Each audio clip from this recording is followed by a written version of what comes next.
prie sans cesse et prenons ensemble les portes spirituelles de ce mois de janvier 2026. Je ne t'invite pas à écouter une prière, je t'invite à entrer dedans, à poser ton cœur, à ralentir, à prier avec moi. Père éternel, si je viens à toi maintenant, au tout début de janvier 2026, ce n'est pas par superstition, ce n'est pas pour bien commencer l'année. C'est parce que je sais que ce qui n'est pas fondé correctement finit toujours par s'effondrer sous le poids du temps. Et je m'appuie sur ce que tu as déclaré. L'herbe sèche, la fleur tombe, mais la parole de notre Dieu subsiste éternellement. Ésaïe 48. Tout passe, les émotions passent, les résolutions passent, les promesses humaines passent, mais ta parole reste. Alors si quelque chose doit porter ce mois, ce ne sera ni mon énergie, ni ma motivation, mais ta parole. Tu as aussi dit, « Je connais les projets que j'ai formés sur vous, dit l'Éternel, projets de paix et non de malheur, afin de vous donner un avenir et de l'espérance. » Jérémie 29, 11. Et Père, je m'arrête là un instant, parce que ce verset, je l'ai souvent entendu, mais rarement cru quand j'étais fatigué, rarement cru quand les choses n'allaient pas comme prévu, rarement cru quand j'avais l'impression que mes efforts ne produisaient rien. Alors aujourd'hui, en janvier 2026, je décide de te croire plus que mes ressentis.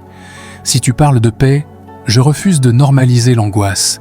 Si tu parles d'avenir, je refuse de vivre dans la peur du lendemain. Si tu parles d'espérance, je refuse de commencer ce mois résigné. Tu as encore dit, « Voici, je fais une chose nouvelle. Elle est sur le point d'arriver. Ne la connaîtrez-vous pas » Ésaïe 43, 19. Père, cette question me confronte, parce que parfois, tu fais quelque chose de nouveau, mais je suis tellement occupé à réparer l'ancien que je ne le vois même pas. Alors ouvre mes yeux, ouvre mon discernement. Je ne veux pas traverser janvier 2026 les yeux fermés spirituellement, en répétant les mêmes réactions, les mêmes erreurs, les mêmes peurs. Père, commence par mon esprit, parce que tout part de là, mes choix, mes paroles, mes réactions, ma façon de voir la vie. Tu as dit, ne vous conformez pas au siècle présent, mais soyez transformés par le renouvellement de l'intelligence, afin que vous discerniez quelle est la volonté de Dieu, ce qui est bon, agréable et parfait. Romains 12, 2. Tu ne dis pas « changez vos circonstances et vous comprendrez ». Tu dis « renouvelez votre intelligence et vous discernerez ». Alors en janvier 2026, je ne veux pas juste avancer, je veux comprendre. Comprendre quand dire oui, comprendre quand dire non, comprendre quand attendre, comprendre quand agir. Je te demande de déraciner les raisonnements qui m'épuisent, les pensées qui tournent en boucle, les scénarios catastrophes que je me fais quand je suis fatigué. Parce que tu as aussi dit, car Dieu ne nous a pas donné un esprit de timidité, mais un esprit de force, d'amour et de sagesse. 2 Timothée 1, 7. Alors si la peur parle plus fort que la sagesse, je sais que quelque chose n'est pas aligné. Je te demande de faire taire la peur de manquer, la peur d'échouer, la peur de décevoir, la peur d'être en retard. Remplis cet espace par ce que tu promets. La force quand je suis faible, l'amour quand je deviens dur, la sagesse quand je ne sais plus quoi faire. Et tu as encore promis, et la paix de Dieu, qui surpasse toute intelligence, gardera vos cœurs et vos pensées en Jésus-Christ. Philippiens 4, 7. Cette paix, Père, je ne la veux pas comme un concept, je la veux comme une garde, comme une sentinelle intérieure. Quand mes pensées s'emballent, qu'elle me ramène au calme. Quand l'anxiété monte, qu'elle m'arrête. Que janvier 2026 ne soit pas un mois gouverné par l'urgence, mais par ta paix. Père, je te parle maintenant de mon cœur, parce que je peux avoir un esprit clair et un cœur encore blessé. Et tu sais combien un cœur blessé peut saboter même les meilleures décisions. Tu as dit « L'Éternel est près de ceux qui ont le cœur brisé et il sauve ceux qui ont l'esprit abattu. Psaume 34, 19. Tu ne dis pas « Revenez quand vous serez fort ». Tu dis « Je suis prêt quand vous êtes brisé, brisé. Alors je ne cache plus ce qui fait mal, je ne minimise plus, je ne fais plus semblant. Mais tu m'as aussi averti. Garde ton cœur plus que toute autre chose, car de lui viennent les sources de la vie. » Proverbe 4, 23. Si mon cœur est rempli d'amertume, ma vie finira par produire de l'amertume. Si mon cœur est fermé, ma vie deviendra rigide. Alors, en janvier 2026, je te demande une guérison réelle. Tu as proclamé « Il m'a envoyé pour guérir ceux qui ont le cœur brisé, pour proclamer aux captifs la délivrance. » Ésaïe 61, 1. Cela veut dire que certaines blessures sont devenues des prisons émotionnelles, des prisons relationnelles, des prisons intérieures. Je te remets les déceptions que je n'ai jamais digérées, les relations qui m'ont vidé, les attentes que j'ai placées sur les mauvaises personnes. Je ne veux plus porter ce poids en silence, et je te demande cette parole simple, presque fragile. Rends-moi la joie de ton salut. Psaume 51, 14. Pas une joie artificielle, pas une joie de façade, une joie calme, une joie stable, une joie qui me rappelle que je ne suis pas abandonné. Père, je te parle aussi de mes finances, parce que tu n'as jamais séparé le spirituel du concret. Et parfois le stress financier devient une porte ouverte à la peur, au compromis, au découragement. Tu as dit, souviens-toi de l'Éternel, ton Dieu, car c'est lui qui te donnera la force pour acquérir ses richesses. Deutéronome 8, 18. Alors je te demande de restaurer ma relation à l'argent, pas seulement le montant, mais la gestion, la discipline, les priorités. Tu promets encore, si quelqu'un d'entre vous manque de sagesse, qu'il la demande à Dieu, qui donne à tous simplement et sans reproche. Jacques 1, 5. J'ai besoin de cette sagesse pour savoir dire non à certaines opportunités qui brillent, mais épuisent, pour savoir attendre quand l'impatience veut décider à ma place. Et je n'oublie pas ton avertissement. Que servirait-il à un homme de gagner le monde entier s'il perdait son âme? Marc 8, 36. Alors, je refuse les raccourcis. Je refuse les gains rapides qui volent ma paix intérieure. Je préfère avancer lentement mais aligné. Père, aide-moi maintenant à te suivre vraiment, parce que tu as été honnête, car la chair a des désirs contraires à ceux de l'esprit, et l'esprit en a de contraires à ceux de la chair. Galates 5, 17. Alors quand je lutte, je ne me condamne plus, mais je ne banalise plus non plus. Tu appelles clairement, rechercher la paix avec tous et la sanctification, sans laquelle personne ne verra le Seigneur. Hébreux 12, 14. Alors éloigne-moi de ce qui m'affaiblit, de l'alcool quand il devient une fuite, des plaisirs quand ils deviennent une prison, des relations quand elles m'éloignent de toi. Tu as été très clair, fuyez l'impudicité. 1 Corinthiens 6, 18. Donne-moi la sagesse de fuir avant de tomber, de couper avant de regretter, de choisir ta présence plutôt que mes échappatoires. Père, je continue cette prière avec toi. Père, je continue cette prière avec toi, parce que je ne veux pas seulement commencer janvier 2026 avec de bonnes intentions, je veux le traverser avec une autorité tranquille et le refermer avec une paix durable. Tu as dit, approchez-vous de Dieu, et il s'approchera de vous. Jacques 4, 8. Alors je m'approche, pas avec des discours, avec mon cœur, avec mes faiblesses, avec mes zones encore fragiles. Et parce que tu t'approches de moi, je ne suis plus seul face à ce moi. Père, maintenant, je te demande d'établir ton autorité dans ma vie.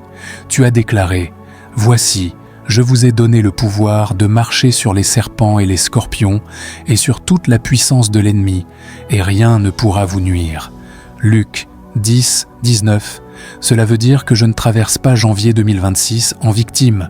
Je le traverse conscient, lucide, gardé, Je refuse de subir ce mois. Je refuse d'être ballotté par mes émotions, par les circonstances, par les tentations. Je choisis de marcher, pas de réagir. Père, je renonce maintenant, clairement, sans ambiguïté, à tout ce qui m'a retenu jusqu'ici. Car tu as dit, « Nul ne peut servir deux maîtres » Matthieu 6, 24. Je reconnais que parfois, j'ai voulu te suivre tout en gardant certaines attaches, pas par rébellion, mais par peur de perdre mes repères. Alors aujourd'hui, en janvier 2026, je choisis. Je ne te mets plus en concurrence avec mes habitudes, avec mes dépendances, avec mes refuges. Je renonce aux alliances invisibles, aux compromis silencieux, aux négociations intérieures, car tu as averti. Quel accord y a-t-il entre la lumière et les ténèbres ? 2 Corinthiens 6, 14. Je ne veux plus mélanger ce qui doit être séparé. Je ne veux plus appeler équilibre ce qui est en réalité une division intérieure. Père, établis ton autorité dans mes pensées, mais aussi dans mes décisions quotidiennes. Tu as dit, l'homme fait des projets, mais la réponse vient de l'Éternel. Proverbe 16, 1. Alors je te soumets mes choix, mes horaires, mes fréquentations, mes priorités. Je ne veux plus décider seul, puis te demander de bénir après coup. Père, consacre ce mois de janvier 2026. Tu as dit, soyez saints, car je suis saint. 1 Pierre 1, 16. Tu ne demandes pas l'azam, perfection. Tu demandes la séparation, la cohérence, l'alignement. Alors je te consacre mon temps, ce que je regarde, ce que j'écoute, ce que je laisse entrer dans mon esprit. Parce que tu as averti, la lampe du corps, c'est l'œil. Matthieu 6, 22. Si je nourris mon regard de confusion, mon cœur finira par s'assombrir. Alors aide-moi à choisir ce qui nourrit, pas ce qui excite. Père, rends-moi vigilant. Tu as dit, veillez et priez, afin que vous ne tombiez pas dans la tentation. Matthieu 26, 41. Je reconnais que certaines chutes ne viennent pas d'un manque d'amour pour toi, mais d'un manque de vigilance. Alors en janvier 2026, rends-moi attentif aux signaux faibles, aux pensées récurrentes, aux envies déguisées, aux fatigues mal gérées.